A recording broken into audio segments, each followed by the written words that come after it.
आपण टीओडीच्या बाबतीमध्ये पुनर्विचार करणार का, हा पहिला प्रश्न. आणि त्या बैठकीला आम्हा सगळ्यांना बोलवणार. माननीय सभापती महोदय, पहिल्यांदा आपण हे समजून घेतलं पाहिजे की टीओडी हा डिमांड साईडचा टूल आहे. डिमांड मॅनेजमेंट करण्याकरता हा टूल आपण तयार केला आहे. विजेची उपलब्धता जेव्हा जास्त असते आपल्याकडे त्यावेळी आपण टीओडी लावत नाही. जेव्हा विजेची उपलब्धता कमी असते त्याच वेळेस तो टीओडी लागतो.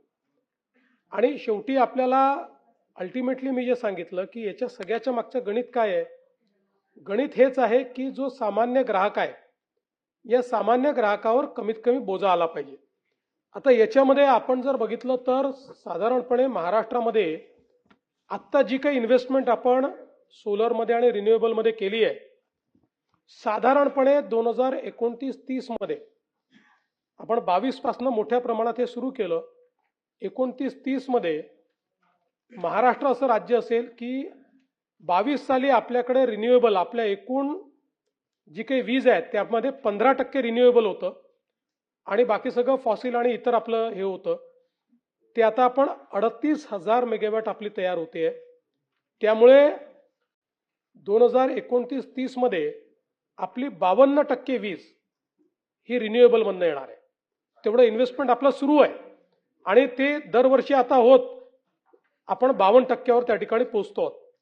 आता यातला जो महत्वाचा मुद्दा आपण मांडलेला आहे टीओडीच्या संदर्भात, जसं मी आपल्याला सांगितलं, आता बॅटरी, कारण आम्ही स्वतः MSEDCL म्हणून मोठ्या प्रमाणात बॅटरी स्टोरेज तयार करतो. आम्ही बॅटरी स्टोरेजचं आमचं जे काही टार्गेट ठेवलंय ते ठेवलंय या ठिकाणी 1,00,000 मेगावॅट अवरचं. 1,00,000 मेगावॅट अवरचं आम्ही ठेवलंय, कारण भविष्य हेच आहे. आणि आता रोजच याच्यामध्ये मी असल्यामुळे मी आपल्याला सांगू इच्छितो की आता बॅटरीचे भाव कमी झाले आहेत, त्याची टेक्नॉलॉजी बदलली आहे. आणि आपण जर माझ्यासोबत बसलात तर मी आजच आपल्याला सांगतो की बॅटरीत इन्व्हेस्टमेंट करून तुम्ही ओव्हरऑल जास्त पैसे कमवाल. बिना बॅटरीचे आज तुम्ही जे पैसे कमवताय ना त्यापेक्षा जास्त पैसे तुम्ही बॅटरीत इन्व्हेस्टमेंट करून कमवाल. कारण एकच उदाहरण आपल्याला सांगतो, आता डेटा सेंटर्स येणार आहेत. डेटा सेंटर्सला ग्रीन पॉवर हवी आहे. त्यांना जर आपण 24 आवर्स ट्रेसेबल ग्रीन पॉवर दिली तर काही रेट द्यायला तयार आहेत. त्यामुळे आज जर आपण बॅटरी स्टोरेजेस तयार केले तर ही सगळी जी पॉवर आहे ही पूर्णपणे कन्झ्युमेबल, म्हणजे आपण जर आपली ट्रॅजेक्टरी बघितली तर पुढच्या काळामध्ये इतक्या मोठ्या प्रमाणात पॉवरची खपत आहे आणि ती ग्रीन पॉवर आपल्याला हवी. म्हणून मी आपल्याला ॲडवाईस करीन आणि आपल्या माध्यमातून सगळ्यांना ॲडवाईस करीन, वाटल्यास आवश्यक असेल तर ही ऑफिशियल बैठक बाजूला असू द्या, पण एकदा समजून घेण्याकरता माझ्यासोबत बसा.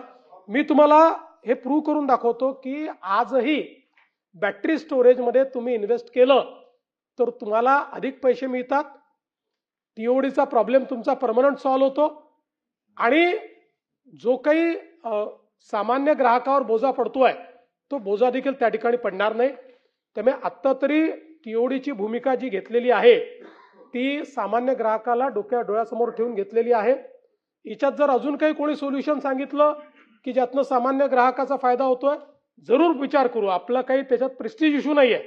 आपलं शेवटी जो काही आपला प्रयत्न आहे तो एवढाच आहे की सामान्य ग्राहकाला फायदा आला पाहिजे. जसं मगाशी त्या एका इंडस्ट्रीचं सांगितलं, त्या इंडस्ट्रीला जो फायदा तो त्या इंडस्ट्रीलाच नाही सगळ्या इंडस्ट्रीला मिळत होता. पण का मिळत होता याचं कारण कॅल्क्युलेशनची चूक होती.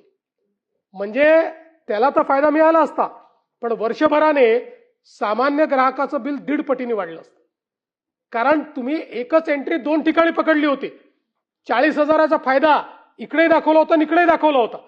आता 40,000 कोटीचा जो फायदा स्वस्त वीज आपण खरेदी केल्यामुळे आपल्याला जो मिळतोय तो जर आपण 80,000 कोटी पकडला तर उद्या ज्यावेळेस ट्रूइंग अप होईल त्यावेळेस त्याची वसुली कोणाकडनं होईल, ती वसुली सामान्य ग्राहकाकडनं होईल.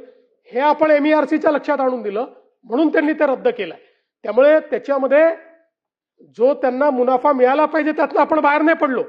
चुकीच्या आकडेवारीच्या आधारावर तो निर्णय MERCने घेतलाय.